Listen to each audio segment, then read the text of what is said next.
ese pasiteri ubwami bw'Imana bisobanura iki? Ubundi iyo twumva ubwami bw'Imana, ubwami bwonyine busobanura umutware, ubwami bwonyine harimo abantu cyangwa ibintu, ubwami bwonyine harimo inzego cyangwa amategeko. Ariko iyo tuvuga ubwami bw'Imana twumva umutware, twumva abantu, twumva igihugu, twumva inzego, twumva amategeko. Ubwami bw'Imana burangwa n'iki? Ubwami bw'Imana burangwa n'imbabazi, ubwami bw'Imana burangwa n'amahoro, ubwami bw'Imana burangwa no gukiranuka, ubwami bw'Imana burangwa no kwezwa, ubwami bw'Imana burangwa n'ukuri. Ntabwo Yesu yavuze ngo abakire ntibazaja mu ijuru, yavuze abafite ubutunzi bw'isi Imana yabuhaye bagatinya kubusangiza abandi.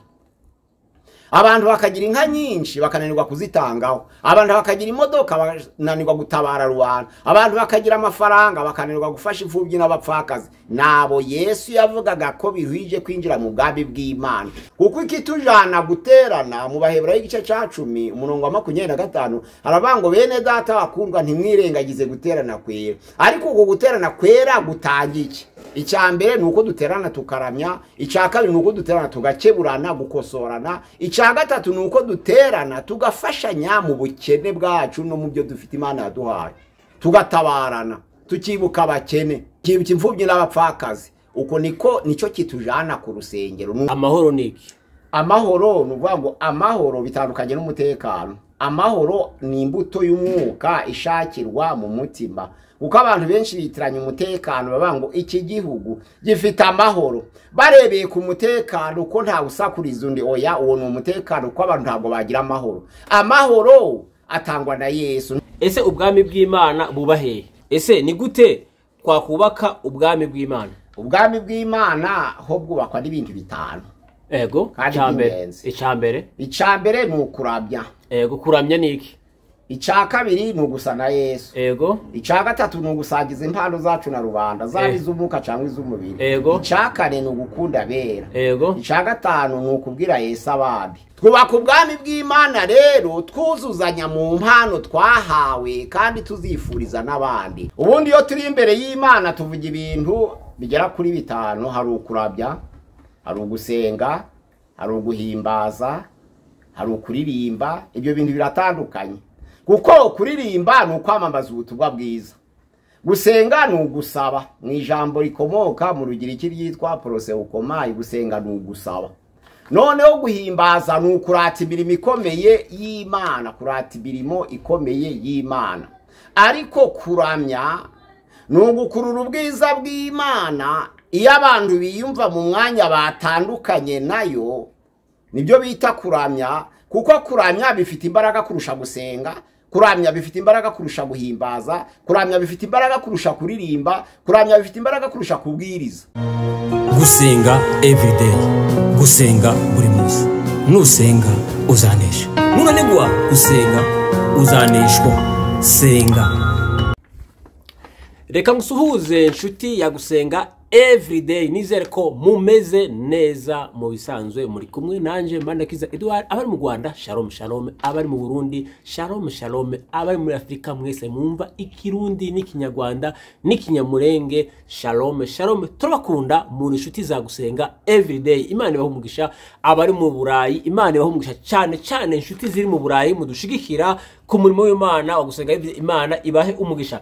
Abari ku mugabane wa Amerika shalom shalom, turabakunda inshuti zacu muri Amerika mudushigikira ku murimo w'Imana. Imana ibahe umugisha, Imana ibahire, Imana ihire imirimo yanyu yose kandi izabahe n'ubugingo buhoraho.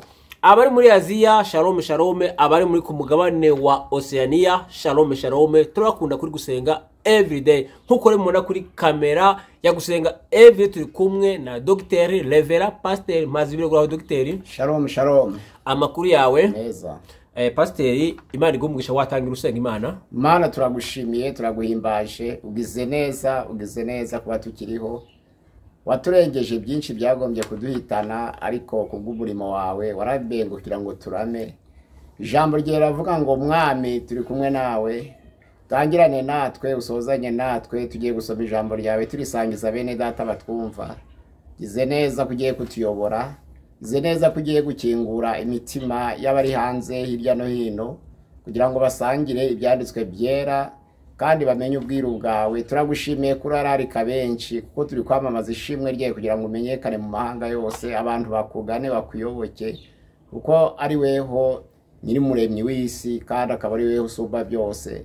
Turashimye ko utangiranye natwe kandi ugasozanya natwe, ni mu izina rya Yesu, amen. Amen. Pastor wakuze muri Bibiliya hagenda hatwereka ahantu hagenda havuga ubwami bw'Imana, ubwami bw'Imana. Muri Bibiliya hari amagambo menshi agenda avuga ubwami bw'Imana. Ese pastor, ubwami bw'Imana bisobanura iki? Ubundi iyo twumva ubwami bw'Imana, ubwami bwonyine busobanura umutware. Ubwami bwonyine harimo abantu cyangwa ibintu, ubwami bwonyine harimo inzego cyangwa amategeko. Ariko iyo tuvuga ubwami bw'Imana twumva umutware, twumva abantu, twumva igihugu, twumva inzego, twumva amategeko.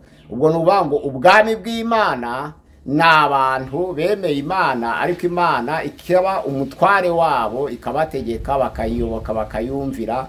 Ibyo bita ubwami bw'Imana. Ubundi ubwami bw'Imana rero niko buvuga, twumva umutware. Urakoze pastor. Ese ubwami bw'Imana buba hehe?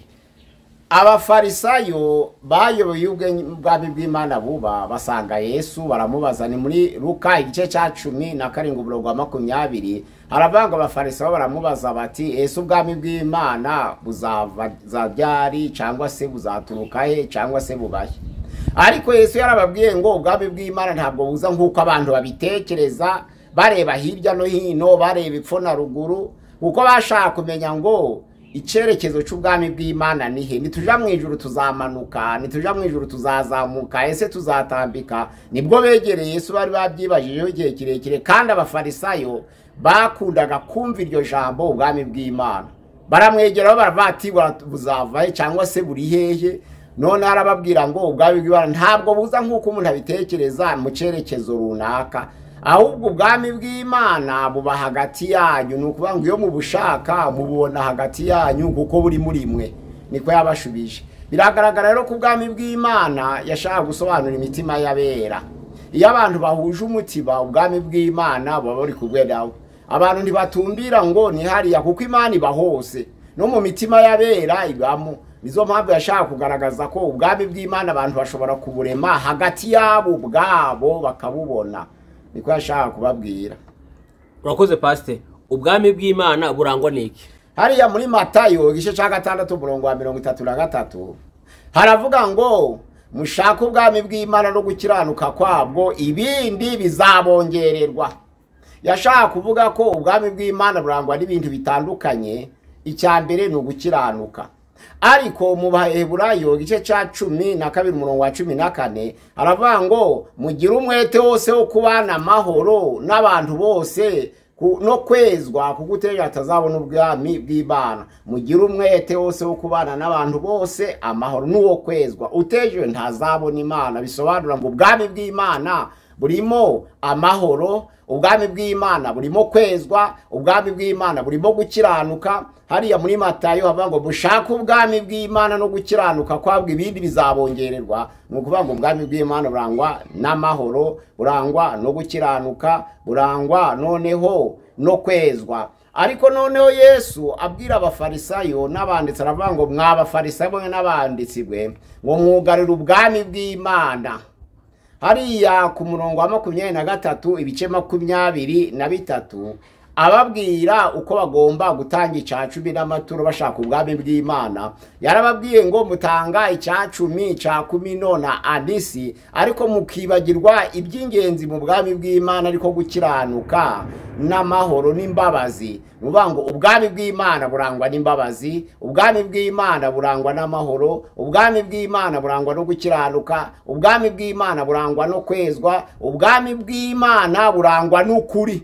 Kuko Yohana igice cya 14 umurongo waho wa mbere kugeza kwa 6 avuga ngo ntimuhagarike imitima yanyu, mwizera Imana nanje munyizere. Uwo mu rugo rwa data hari amazu menshi, iyaba adahari bababwiye ko ngiye kubategurira hanyu, kandi ubwo ngiye kubategurira hanyu nzagaruka mbajyane iwanje ngo aho ndi namwe muzabeho. Noneho Tomasi abaza Yesu amubwira ati ntabwo tuzahugana, mbese inzira yawe tuzayimenya dute? Yesu aravuga ngo ninje kuri n'ubugingo, ntawe uja kwa data ntamujyanye, ninje nzira n'ukuri n'ubugingo, ntawe uza kwa data ntamujyanye. ubwami bw'Imana bwongeye kurangwa noneho n'ukuri. Harimo ukuri, harimo amahoro, harimo gukiranuka, harimo imbabazi, harimo kwezwa. Nibwo bwami bw'Imana bwubakwa n'ibyo bintu. Iyo umuntu avuga ngo ubwami bw'Imana burangwa n'iki, reba hari amahoro. ubwami bw'Imana burangwa n'iki, reba hari ukwezwa. ubwami bw'Imana burangwa n'iki, reba hari ukuri. ubwami bw'Imana burangwa n'iki, reba hari imbabazi. ahasigaye uzamenya ngo ibi bintu biranga ubwami bw'Imana, kuko Imana ubwayo ni urukundo. ahari ukuri rero hakaba amahoro, hakaba gukiranuka, haba hari ibyo byose, haba hubatswe ubwami bw'Imana. Pastor, ukuri ni iki? ukuri nuvuga ngo ukuri ni ibyanditswe byera, kandi ukuri ni Yesu. Kuko ijambo ry'Imana rivuga ngo ninje nzira n'ukuri. ubwo Yesu yiyemereye ubwe ko ari ukuri.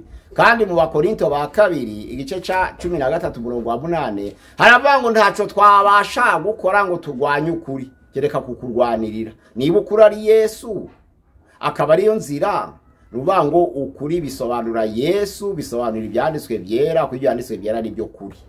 Amahoro ni iki? amahoro nuvuga ngo amahoro bitandukanye n'umutekano. amahoro ni imbuto y'umwuka ishakirwa mu mutima, kuko abantu benshi bitiranya umutekano, bavuga ngo iki gihugu gifite amahoro, barebeye ku mutekano ko nta usakuriza undi. oya, uwo ni umutekano, ko abantu ntabwo bagira amahoro. amahoro atangwa na Yesu, ntabwo abantu baha abandi amahoro. oya, nta muntu wabasha kuremekanya ngo yubaka amahoro, kuko amahoro atangwa na Yesu. nizo mpamvu amahoro ari ku rutonde rw'imbuto z'umwuka. haravuga ngo imbuto z'umwuka gizi ni urukundo, ni ibyishimo, ni amahoro, ni ukwihangana, ni ukugira neza, ni ingeso nziza, ni ukugwa neza, ni ugukiranuka no kwirinda. ruvuga ngo urumva ko amahoro adatangwa n'abantu, ariko umutekano utangwa n'abantu. waruvuze ngo ibintu ni ibintu bingahe biranga ubwami bw'Imana? ubwami bw'Imana navuze ngo burangwa n'amahoro, karangwa no kwezwa. mu Baheburayo igice ca 12:14. noneho rero ubwami bw'Imana bukarangwa no gukiranuka, nk'uko Matayo yabivuze ngo mushaka ubwami bw'Imana no gukiranuka kwabwo, ibindi byose bizabongererwa. noneho ndongera ndavuga ngo kuko Yesu ari gutegura ubwami bw'Imana, avuga ngo ntimuhagarike imitima yanyu. ubwami bw'Imana ni uburangwa n'ukuri. ariko Yesu abwira abafarisayo basobanurira, yaberetse ko ubwami bw'Imana hariya burangwa n'imbabazi, burangwa n'ubutabera, burangwa noneho no gukiranuka. ubwo nuvuga ngo gukiranuka, imbabazi, amahoro, ukuri, kwezwa, byubatse ubwami bw'Imana. Gukiranuka ni iki Pastor? gukiranuka ni ukwirinda ibibi, byanditswe muri Yobu igice ca 2:3. ijambo ry'Imana riravuga ngo wamboneye umugaragu wanje Yobu, ko ari umukiranutsi utunganye, akirinda ibibi. gukiranuka bisobanura kwirinda ibibi. gukiranuka nayo ni imbuto y'umwuka, ariko isobanura kwirinda ibibi. abantu rero b'inkozi z'ibibi ntabwo bazinjira mu bwami bw'Imana. oya. Imbabazi ni iki? imbabazi bitandukanye n'ubutabera. imbabazi ni ukwirengagiza, ni ukuvuga ngo imbabazi kwirengagiza ikibi umuntu wese yaba yaragukoreye. imbabazi zibonerwa muri Yesu Kristo. ijambo ry'Imana rivuga ngo uko bose bakoze ibyaha ntibashikira ubwiza bw'Imana, ariko dutsindishirizwa n'ubuntu bwayo biduhereye ubusa kubwo gucungurwa kubonerwa muri Yesu Kristo. hariyo ubuntu bisobanura mu rurimi rw'igifaransa ni imbabazi. imbabazi ijambo ry'Imana riravuga ngo mwumvise ko byavuzwe ngo ukunde mugenzi wawe, wanga umwanzi wawe. ariko nje ndavuze ngo ukunde umwanzi wawe, umusabire ku Mana kugira ngo yitwe umwana w'Imana. hariya ntabwo bisobanura ko tugomba kugira umwanzi inshuti, ahubwo tugomba kumukunda, ntitumugirire nabi, ntitumuhemukire. ariko kuko nta cyizere tumufitiye ntitwamugira inshuti. ariko niba afite ibyago mutabare, niba afite akaga mufashe, niba afite ibimurengere, niba gusabye umuhe. ariko kumugira inshuti kuko ari umwanzi nta cyizere uba umufitiye. kuko ntabwo twizera abantu, twizera Imana. Urakoze Pastor. gukiranuka twakivuzeho, wagisobanuye gukiranuka, wagisobanuye gukiranuka, wasobanuye amahoro, wasobanuye no kwezwa, wasobanuye no gukiranuka. ivyo wabisobanuye byose siko? ego. none se Pastor, ikibazo cyanyuma tugana ku musozo, ese ni gute twakubaka ubwami bw'Imana? ubwami bw'Imana ho bwubakwa n'ibintu bitanu. ego kandi by'ingenzi. Icambere ni ukuramya. Ego kuramya niki? Icya kabiri ni ugusa na Yesu. Ego. Icya gatatu ni ugusagiza impano zacu na rubanda zaba iz'umwuka cyangwa iz'umubiri. Ego. Icya kane ni ugukunda abera. Ego. Icya gatanu ni ukubwira Yesu abandi. Ibyo ngiyeme gusobanura ingingo ku yindi. Ego. Kuramya. Ubundi iyo turi imbere y'Imana tuvuga ibintu bigera kuri bitanu. Hari ukurabya, hari ugusenga, hari uguhimbaza, hari ukuririmba. Ibyo bintu biratandukanye.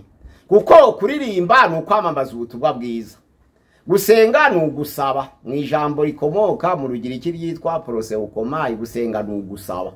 Noneho guhimbaza ni ukurata imirimo ikomeye y'Imana, kurata imirimo ikomeye y'Imana. Ariko kuramya ni ugukurura ubwiza bw'Imana iyo abantu biyumva mu mwanya batandukanye nayo, nibyo bita kuramya. Kuko kuramya bifite imbaraga kurusha gusenga, kuramya bifite imbaraga kurusha guhimbaza, kuramya bifite imbaraga kurusha kuririmba, kuramya bifite imbaraga kurusha kubwiriza. Kubwiriza ni ukwamamaza ubutumwa bwiza, no kuririmba ni ukwamamaza ubutumwa bwiza. Ariko guhimbaza ni ukurata imirimo ikomeye y'Imana tukayigaragaza imbere y'Imana mu cubahiro cyayo. Noneho rero gusenga ni ugusaba. Iyo wumva uri mu bukene runaka bwaba ubw'umwuka bwaba ubw'umubiri, usenga ugiye gusaba. Nizo mpamvu hari abantu baje baciraho iteba ngo kanaka ngo arushuriya gusenga, kanaka arushuriya gusenga. Ntabyo ari byo byamuhesha icubahiro ko gusenga ni ugusaba, kandi Imana gukiranuka kwacu no gusaba ntaco biyihaye, nta nico biyitwaye. Ni ukuvuga ngo dusenga twirwanaho, ntabwo dusenga turwana ku Mana. Iyo umuntu asenga aba yirwanaho, kuko abasenga asaba. Ntabwo umuntu asenga kugira ngo ahe Imana. Uretse ko iyo amasengesho yatunganye dusabira n'abandi, ariko umugambi wo gusenga ni ugusaba. Ariko kuramya nshaka kuvuga rero ni ukwiyegereza Imana, ugakurura ubwiza bwayo iyo wayibonye mu mwanya usa naho utandukanijwe nayo, haba mu mwuka cyane cyane. Kuko Ezekiel hano iby'amagufa yumye, abona uko yaranyanyagiye mu kibaya, ntiyashaka kuvuga amagufa uko ari amagufa ukwayo. Yashaka kuvuga ubwoko bw'Imana bwasengaga bwegeraga Imana, ariko bwatandukanijwe nawo n'ibibazo runaka, none bugaragara ko bwahindutse amagufa kuko butari hafi y'Imana. Hariya mu Byahishuwe igice cya 3 umurongo waho wa mbere yavuga ngo wandikire marayika w'itoro ry'Isarudi ngo ufite inyenyeri 7 n'imyuka 7 y'Imana, aravuga amagambo ati nzi imirimo yawe nuko ufite izina ry'ukuriho nyamara ukaburi intumbi. Ntabwo ari ukuvuga ngo itoro ry'Isarudi bari bapfuye, ahubwo bari batandukanye n'iby'umwuka, noneho bagaragara ko ari intumbi ni mu buryo bw'umwuka. Nk'abo bantu bafite nyobozi, bakagira inzego zose z'itorero, bakagira za korale, bakagira abakristo buzuye, ariko Imana ikabareba igasanga ari intumbi, baba bakeneye kuramya kugira ngo bakurure ubwiza bw'Imana bwatandukanye nabo, noneho bongere biyumve muri wa mwanya wo kuba mu mwuka. Ico gihe rero iyo umuntu ari intumbi ashobora kuba ataravuye mu mwuka wo guhumeka, ariko akaba noneho atandukanye n'Imana mu buryo bw'umwuka. Ikindi noneho rero umuntu ashobora kuba yarabuze ibyiringiro. Ari muri Ezekiel igice cya 37 havuga iby'amagufa yumye, haravuga ngo ibyiringiro byacu biraheze, twaraciwe, Imana yadutaye burundu, twatandukanye n'Imana. Harabisobanura ngo kuko bari batize imbabazi z'Imana, bakaba biyumva mu mwanya baciwe n'Imana, nibwo bavuze ngo twaciwe burundu, Imana yaradutaye, Imana yataye ubwoko bwayo. Noneho rero kuko bishizemo ibyo bitekerezo byo kumva ko Imana yabataye, bibona kuba baratandukanijwe nayo, bahinduka amagufa yumye.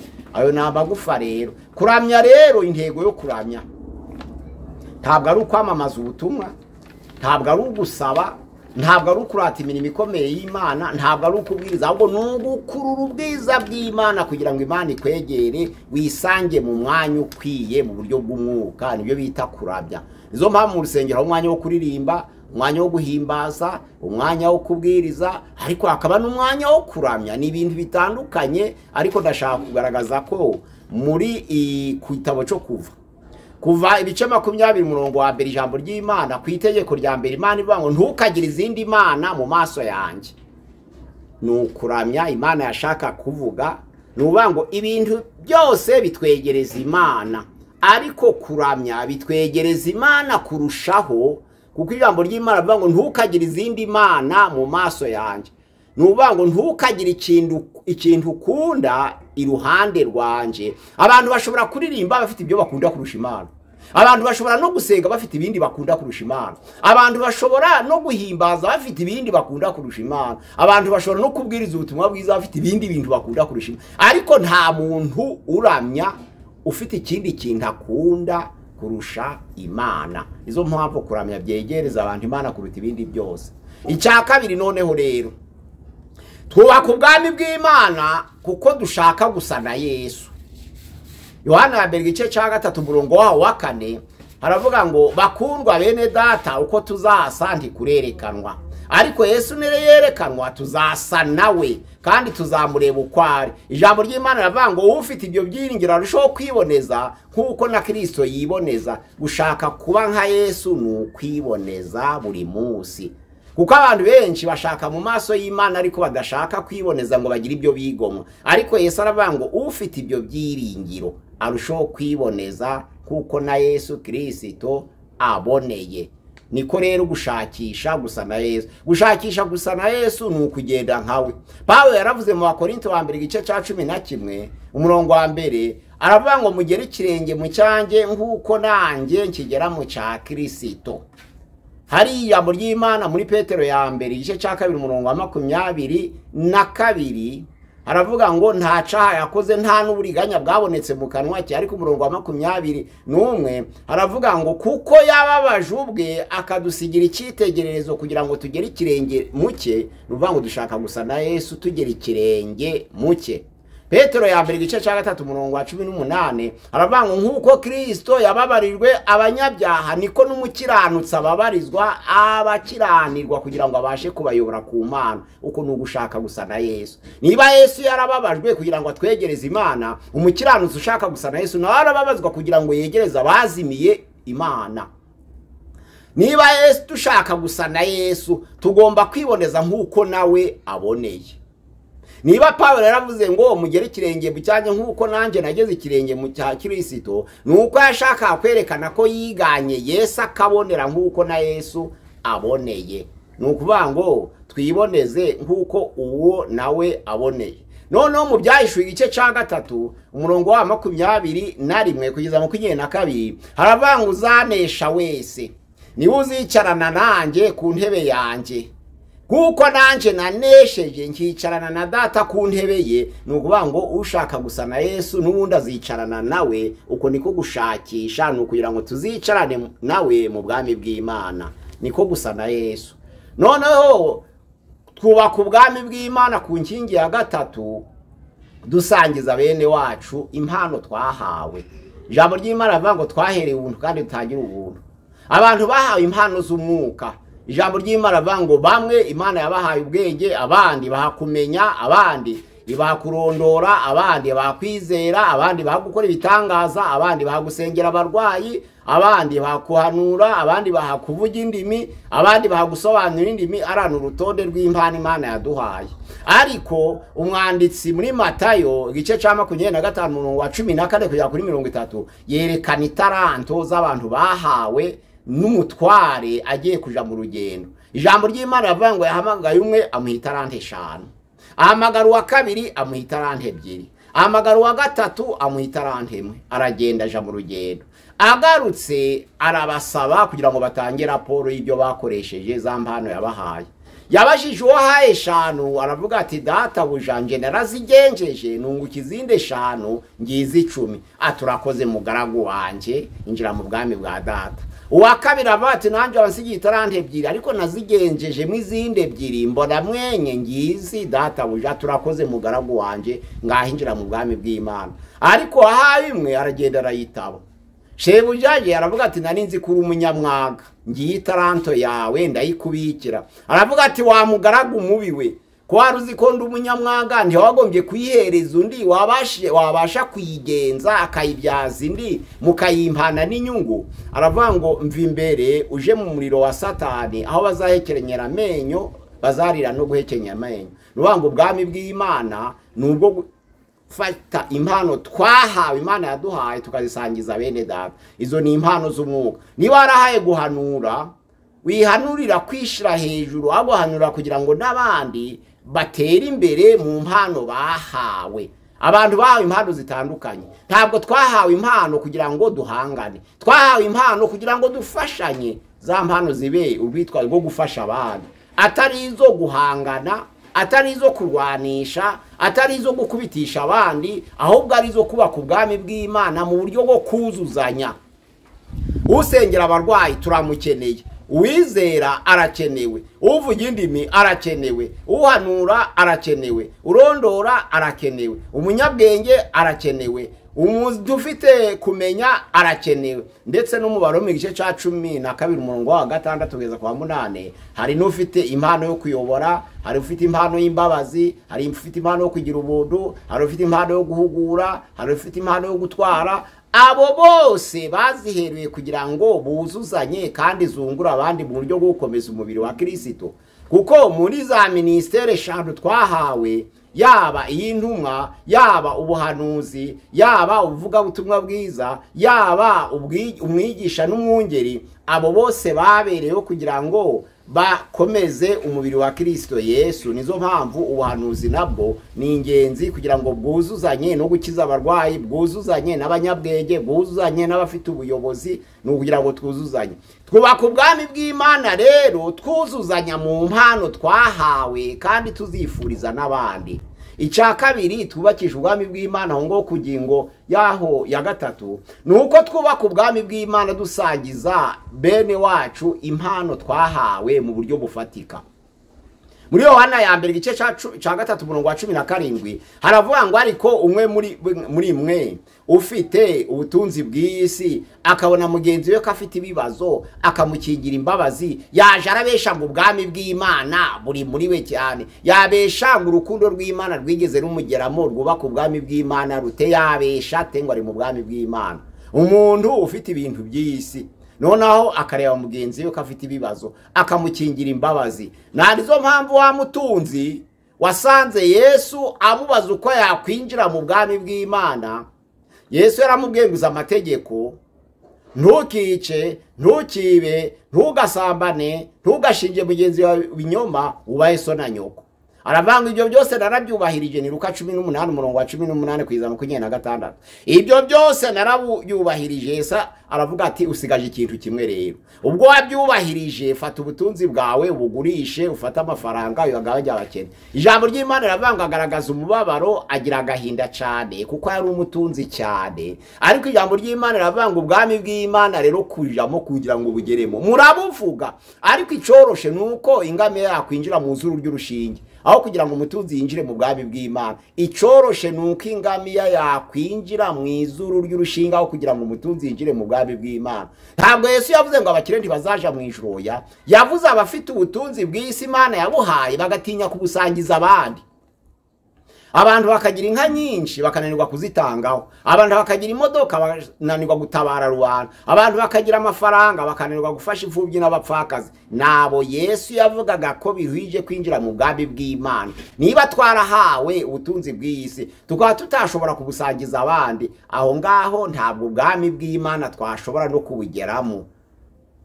Inkingi zo kubaka ubwami bw'Imana rero, inkingi ya 4 ijambo ry'Imana ravuga ngo mukunde mubane n'abantu bose amahoro, ngo ariko cyane cyane abo mu nzu y'Imana.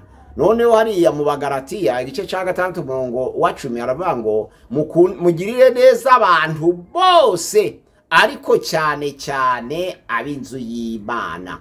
Hariya ntabwo Paulo yashatse kuvuga ko twanga abasengera mu yandi matorero ngo dukunda abo dusengana nabo gusa, ahubwo nuko abo dusengana nabo tumenye ibibazo byabo vuba. Kuko ikitujana guterana mu Baheburayo igice cya 10 umurongo wa 25 haravuga ngo bene data bakundwa ntimwirengagize guterana kwera. Ariko uko guterana kwera gutangike icya mbere ni uko duterana tukaramya, icya kabiri ni uko duterana tugakeburana gukosorana, icya gatatu ni uko duterana tugafashanya mu bukene bwacu no mu byo dufite Imana yaduhaye, tugatabarana, tukibuka abakene, tukibuka imfubyi n'abapfakazi. Uko nicyo kitujana ku rusengero, ni ukuramya, ni ugukeburana ukabwira mugenzi we ko atifashe neza ukamukosora, ariko noneho tukareba n'ababuraye bari mu iteraniro tukabazirikana, tukabafashisha impano Imana yaduhaye. Ntabwo rero kuvuga ngo mugirire neza abantu bose, cyane cyane abo mu nzu y'Imana, ari ugukunda uwo musengana ngo ureke uwo mudasenga. Uwo mudasengana umubona gake, uhura nawe mu nzira, ariko uwo musengana ubona buri munsi mwateranye. Icyo gihe rero iyo muteranye na bene data mumenya ibibazo byabo n'ubundi kare. Uwo muterana rero umenya ikibazo cye mbere y'uwo mudaterana, ariko atari uko wanze uwo mudaterana, ahubwo ari uko uwo muterana umubona buri mwanya. Nizo mpamvu ibibazo byo tubisobanukirwa, haba n'umushumba w'itorero amenya abakristo cyane kuruta abatayobora. Atari uko yanze abatayobora, ahubwo ari uko ashinzwe ibibazo byabo ngabo, ariko ntibibijwe yuko yabasha no gutabara usengera ahandi cyangwa no gutabara abapagani. Iyo ni inkingi yo kubaka. Dugirire neza abantu bose, ariko cyane cyane ab'inzu y'Imana. Ni ukuvuga ngo ab'inzu y'Imana tuba tuzi ibibazo byabo vuba, tukabimenya vuba, kandi tukanabikemura vuba. Nicyo kitujana ku rusengero. Inkingi heruka noneho ya gatanu yo kubaka ubwami bw'Imana niyo kubwira Yesu abandi. Numara kumwemera uhamye mu bandi byo yagukoreye, ubundi nicyo kitujyana. Yesu yaravuze muri Matayo 28 umurongo wa 18 kugeza 20, aravuga ngo nahawe utware bwose mu ijuru no mu isi, nuko mugende muhindura abantu bose kuba abigishwa banje, mubatiza mu izina rya Data wa twese n'Umwana n'Umwuka wera, kandi mubibutsa ibyo nabigishije. Dore ndi kumwe namwe kugera ku mperuka y'isi. Bisobanura ngo Yesu Kristo tugomba kwakira Yesu mu mugambi wo kumwamamaza, kumegesha abandi. Kwijambo ry'Imana riravuga ngo turi abatambyi b'ubwami, turi ishanga ryera, turi abantu Imana yaronse kugira ngo twamamaze ishimwe ryaduhamagaye, ikadukura mu mwijima ikatugeza mu muco w'itangaza. Twaramurikiwe umuco wa Kristo Yesu kugira ngo Yesu tumusangize abandi. Iyo ni inkingi yo kubaka ubwami bw'Imana. Nuvuga ngo twakire Yesu nk'umwami n'umukiza. Iryo zuba ryo gukiranuka Maraki yavuze tugomba kuryamamaza, tukamurikira abandi, tukamamaza iryo shimwe, tukageza Yesu Kristo ku bandi. Na nizo mpamvu muri Daniel igice cya 12 umurongo wa 3 haravuga ngo abahinduriye benshi ku bukiranutsi bazaka nk'inyenyeri iteka ryose. Abantu bakiriye Yesu nk'umwami n'umukiza bashimisha Imana, bubaka ubwami bw'Imana iyo bageza Yesu ku bandi kugira ngo n'abandi bamumenye. Ntabwo Yesu yavuze ngo twicare hamwe, ntabwo Yesu yaduhaye itegeko ryo kugwiza, yaravuze ngo mugende. Kugenda bisobanura ngo nukumwamamaza kugira ngo Yesu amenyekane hose. Na ndizo mpamvu no mbizaranga imperuka y'isi muri Matayo 24:14 aravuga ngo ariko ubwo bwami, ubutumwa bwiza bw'ubwami bw'Imana bugomba kwamamazwa mu mahanga yose, mu nguni zose z'isi, kugira ngo ikizabere ikimenyetso cyo kugaruka kwa Yesu. Bisobanura ngo inshingano dufite nk'abera b'Imana ni ukwamamaza Yesu tukamubwira abandi. Inkingi ya mbere rero ni ukuramya, inkingi ya kabiri ni ugushakisha inzira zo gusa na Yesu, inkingi ya gatatu ni ugusangiza abandi impano Imana yaduhaye, zaba iz'umwuka zaba iz'umubiri, inkingi ya kane ni ukugirira neza abantu bose tugakunda bizera, kuko hariya ijambo ry'Imana rivuga ngo Imana ntabwo ikiranirwa kugira ngo yibagirwe imirimo dukorera ku isi, kandi dukorera abera. Nuvuga ngo tuje twizirikana abera b'Imana, ariko dukunda abantu bose tubagirira neza kimwe. Inkingi nono iheruka niyo kubwira Yesu abandi. Ubwo izo ngingo uko ari 5 nizo zidufasha kubaka ubwami bw'Imana.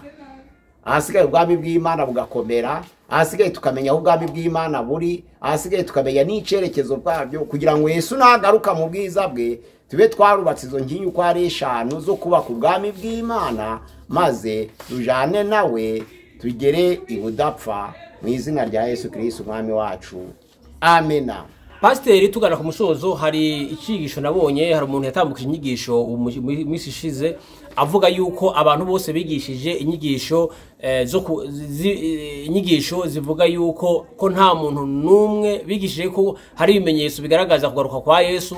Aravuga ati nta muntu n'umwe kuri iyi si azi ibimenyetso byo kugaruka kwa Yesu, nta n'umuntu n'umwe azi ati abantu babigishije bose, ati yaba amadini yabigishije ibintu ko ari ibimenyetso byo kugaruka kwa Yesu, ati umuntu aba bantu amadini yarababeshe, ati yaba nabigisha abandi ba pasiteri n'abandi bigishije bavuga ko ari ibimenyetso byo kugaruka kwa Yesu, ati abo bantu barababeshe. Ese pasiteri, wowe nka dogiteri muri teoloji, nka pasiteri, nk'umushumba wayoboye ufite experience imyaka myinshi, urabivuga hiki?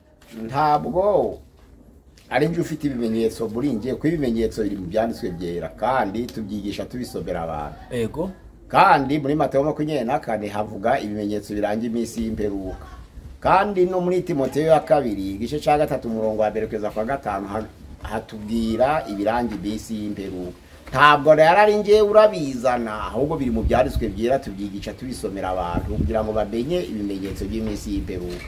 Ikimenyetso cy'uko hazaba intambara, ikimenyetso cy'uko hazaba amakimbirane hagati y'abantu, ikimenyetso cy'uko abitoro bazatotezwa, ikimenyetso cy'uko abitoro bazangwa n'abantu, ikimenyetso cy'uko ubutumwa bwiza bugomba kubwiriza mu mahanga yose bw'ubwami bw'Imana. Ibyo bimenyetso birahari, rero twabirwanya. Ikimenyetso cy'uko abahanuzi baziyongera, ibyo biragaragara ntawabihakana. Ijambo ry'Imana riravuga ngo abiyita Kristo n'abahanuzi baziyongera ndetse bazaduka mu isi ngo bigere ubwo bya n'intore niba bishoboka. None se ko byahanuwe tukabibona ko abahanuzi biyongeye, twabihakajya dute? Ibyo rero ni ibimenyetso bitugaragariza ko ari mperuka igeze. Urakoze pasiteri, reka tugushimire tukubwire ngo Imana iguhe umugisha. Pasiteri, tugiye kuzakora ikiganiro. Wavuze ko ibijyanye impamvu duterana, wavuze ibintu nyuma nka 5 bituma duterana. Ibyo bintu mu kiganiro cy'ubutaha tuzabikoraho, tubikoreho ubusesenguzi, turebe impamvu amatorero arahari ni menshi. Ese impamvu amatorero aterana kuri izi impamvu 5 canke aterana ku zindi nyungu zindi zitari ibi bintu byangombwa byatuma abantu baterana? Ibyo nibyo tuzagarukaho mu kiganiro cy'ubutaha. Reka tugushimire wowe abanye natwe, tukubwira ngo Imana iguhe umugisha. Reka dushimire wowe akanze subscribe cyangwa koze sabone, tukubwire ngo Imana iguhe umugisha. Reka dushimire umuntu uzufata ibiganiro byacu akabisharinga cyangwa akabipartage cyangwa akabihereza inshuti, tukubwire ngo nawe Imana iguhe umugisha. Nawe ushobora kuba bwa mbere ugeze kuri gusenga everyday, tugusaba gukanda subscribe cyangwa gukora sabone kugira ngo uzazubone inyigisho zacu bitakugoye, kuko kuri gusenga uzazubona inyigisho udashobora kubona handi. Uzabona inyigisho numva ukeneye kumenya Bibiliya, nimba ukeneye kumenya ijambo ry'Imana, kurikira gusenga everyday. Unabwiye n'abandi tukurikira gusenga everyday, uzamenya ukuri kandi ukuri nukumenya kuzakubatura. Pastor, sinzi ko ari cyo wakongeraho. Gusenga everyday, nimero ya WhatsApp ni 0786696620, 0786696620 kuri channel ya gusenga everyday. Murakoze. Ikiganiro naho ubutaha. Shalom shalom. Shalom. Gusenga everyday, gusenga buri munsi. Nusenga uzanesha, nunanigwa gusenga uzaneshwa. Senga.